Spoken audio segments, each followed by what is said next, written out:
Following Sean Diddy Combs' September 2024 arrest on sex trafficking and racketeering charges in New York, the world was waiting to see what revelations would be made at trial regarding the music mogul. Here's everything we know about what's happened in the courtroom in the first week of the United States versus Sean Combs.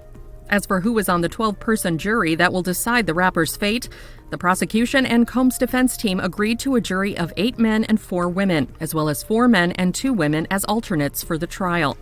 In her opening statement, prosecutor Emily Johnson accused Combs of using a sprawling network of employees to carry out illegal acts, like days-long freak-offs, which were detailed in the federal indictment, according to NBC News reporters in the courtroom. She told the jury he sometimes called himself the king and expected to be treated like one to cater to all his desires. He used his companies to manipulate women, forcing them with male escorts to have sex while he watched.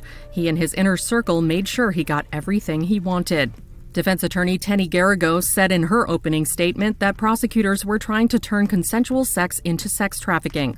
Garagos told the court, "This case is about Sean Combs' private, personal sex life, which has nothing to do with his lawful businesses."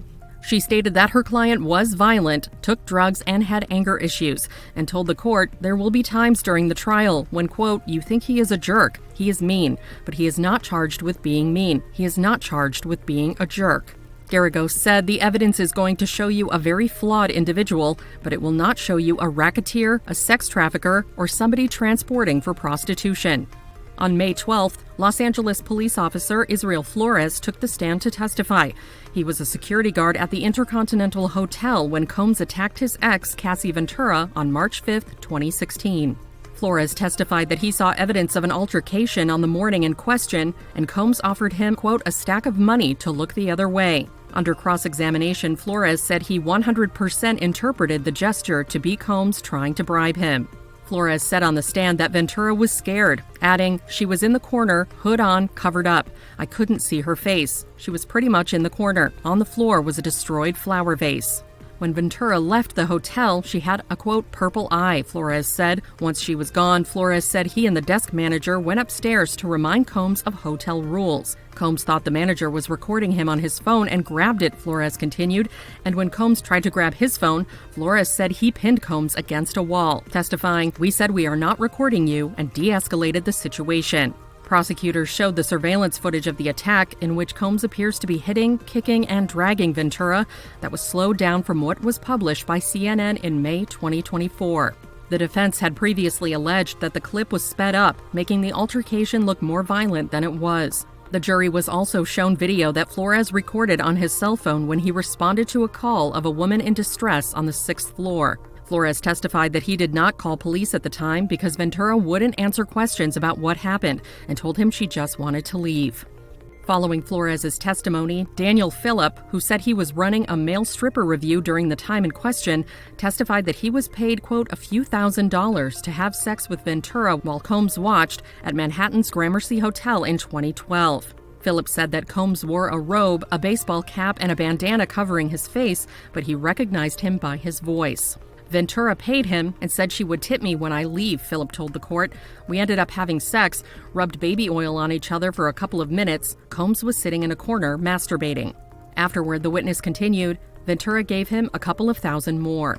Phillip said that he was contracted multiple times over the next year to have similar encounters with Ventura and Combs at other hotels at their respective homes in New York. He said that Combs recorded him and Ventura having sex once or twice, and that sometimes Combs would intervene and have sex with Ventura while Phillip was there. In her 2023 lawsuit accusing her ex of sexual assault and physical abuse, Ventura alleged Combs forced her to have sex with male prostitutes. Phillip testified May 12th that when Ventura didn't join Combs right when he called her on one occasion, Combs threw a liquor bottle in her direction, then grabbed her by her hair and dragged her into the bedroom. Phillip testified, she was screaming, and from the next room, what I heard sounded like him slapping her. Phillip said he heard Combs say, I tell you to come here, you come here now, not later. Phillip said he was terrified and did not intervene. He further testified that he overheard what sounded like Combs assaulting Ventura on a separate occasion at the Essex House Hotel in New York. Phillip said, I heard her yelling, I'm sorry, I'm sorry. Someone was being slapped around and slammed around the room, and I looked around the corner and I saw Mr. Combs walk out of the hotel altogether without clothes. He might have had a towel on. He testified Ventura came out of the room and jumped into Philip's lap, saying, "She basically tried to convince me that it's okay and I'll be okay. And I said, it is not okay and you need to get help. I tried to explain to her that she was in real danger if she stayed with him." Asked by prosecutor Maureen Comey why he didn't call the police, Philip testified that he thought of Combs as, quote, "someone with unlimited power, and chances are, even if I did go to the police, that I might still end up losing my life."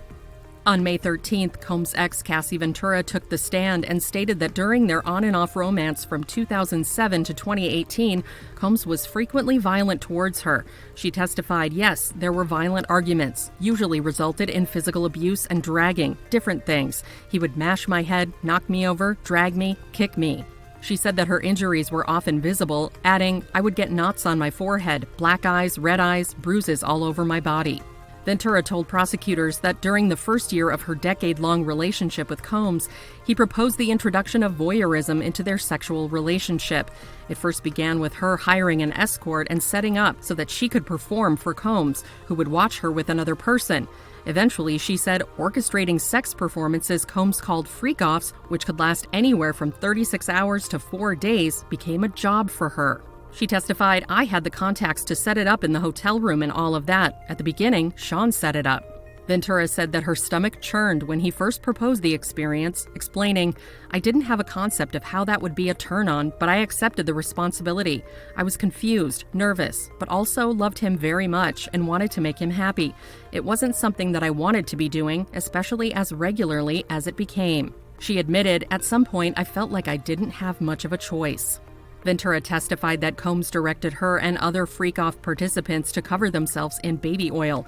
She said in court, "Sean wanted it heated and he wanted it to be glistening, so we applied every 5 minutes."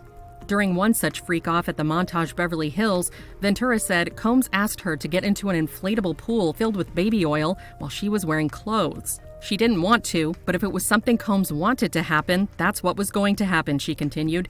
"We used 10 bottles of baby oil, regular size." In a particularly graphic moment, Ventura testified that after a freak-off, there would be baby oil all over the hotel room, and if Combs had instructed someone to urinate on her, there might be urine on the sheets, and if she was menstruating at the time, Ventura said, there could be blood on the sheets and furniture as well. Ventura said being urinated on made her feel humiliated. She told the court, "It was disgusting, it was too much, I choked, I didn't want to be doing that, I was in a position I couldn't easily get out of." Asked by prosecutor Emily Johnson why she didn't refuse Combs' directions in these cases, she replied, "I thought that it was obvious that I didn't want to do it." Ventura testified that she drank alcohol and took ecstasy when she first had sex with an escort in front of Combs, and to make it through the freak-offs, she would take marijuana, ketamine, mushrooms, whatever was the drug of choice at that point. Regarding the Intercontinental Hotel attack caught on video, the singer testified May 13th that Combs went after her because he was mad she walked out of a freak-off. "I chose to leave," Ventura told the court. "I got out and Sean followed me into the hallway and grabbed me, shoved me to the ground, kicked me, and dragged me back to the room and took my stuff." She hadn't wanted to participate, but she had a movie premiere a couple of days later and wanted to placate Combs, she said. "If I pleased him with a freak-off, then my premiere would run smoothly." Ventura stated the attack left her with a black eye and said, "At this point, all I could think about was getting out of there safely.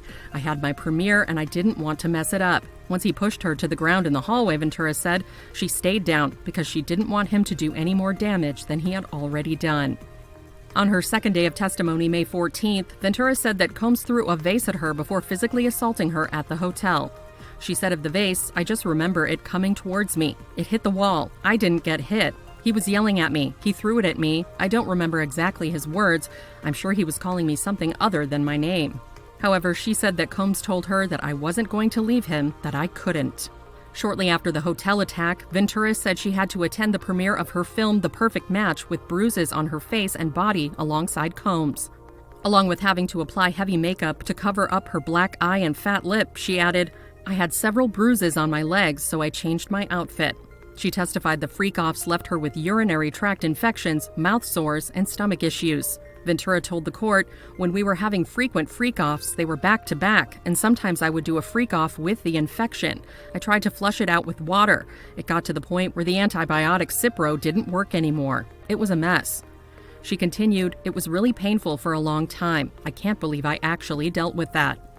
Ventura testified that toward the end of 2011, she broke up with rapper Kid Cudi, whose real name is Scott Mescudi, and said Combs threatened Scott's car would be blown up. She told the court, "Too much danger, too much uncertainty of what could happen if we continued to see each other. Sean said he was going to hurt the both of us." Ventura testified that after having dinner out at a Malibu restaurant with Combs in 2018, he took her back to her apartment and sexually assaulted her. She said that she was already in a relationship at that time with Alex Fine, whom she married in 2019. She told the court, "I went inside. He came in and raped me on the living room floor. I just remember crying and saying no, but it was very fast. His eyes were black. He wasn't himself. It was like somebody taking something from you." Combs' attorneys have maintained that he did not engage in non-consensual sex and that those who have accused him of sex crimes consented to whatever sexual activity they participated in. Ventura testified that she accepted a $20 million settlement from Combs after filing a lawsuit against him in November 2023, alleging he sexually assaulted and physically abused her over the course of their relationship. Ventura testified May 15th that her ex had filmed the sexual performances to use as blackmail against her. She said he told her that he was going to release them and put her career in jeopardy. He would mention them when he was upset about something. It was just a pretty common thing, Ventura said. "I feared for my career. I feared for my family. Just embarrassing, all of it. It's horrible and disgusting. No one should do that to anyone." During her testimony, the singer alleged that Combs was often under the influence of drugs. Ventura said per NBC News, "He needed to recover. I would say he was an addict." And when defense attorneys asked if Combs would become angry or volatile while going through withdrawals, she agreed, stating, "I'm not a doctor. Coming off of certain pills, he would be pretty irritated." Danity Kane alum Don Richard, who began working with Sean Diddy Combs while competing on his show Making the Band in 2004, took the stand after Cassie wrapped her testimony May 16th. Richard joined Combs' group Diddy Dirty Money after Danity Kane disbanded. While on the stand, she told jurors that she saw Combs hit Ventura with a skillet full of eggs at his Los Angeles home in 2009. Richard testified per NBC News. He came downstairs asking where his phone was, and he threw her to the ground. He attempted to kick her. She fell to the ground and went into the fetal position, literally trying to hide her head. In addition to striking Ventura with the skillet, Richard said Combs put his arm around the singer's neck and took her upstairs before she heard glass breaking. Richard added, "I was scared for her. I was scared to do anything." Judge Subramanian told jurors that he believes the trial will possibly conclude by July 4th. He said that he hopes the trial will be done by then, although it could go longer.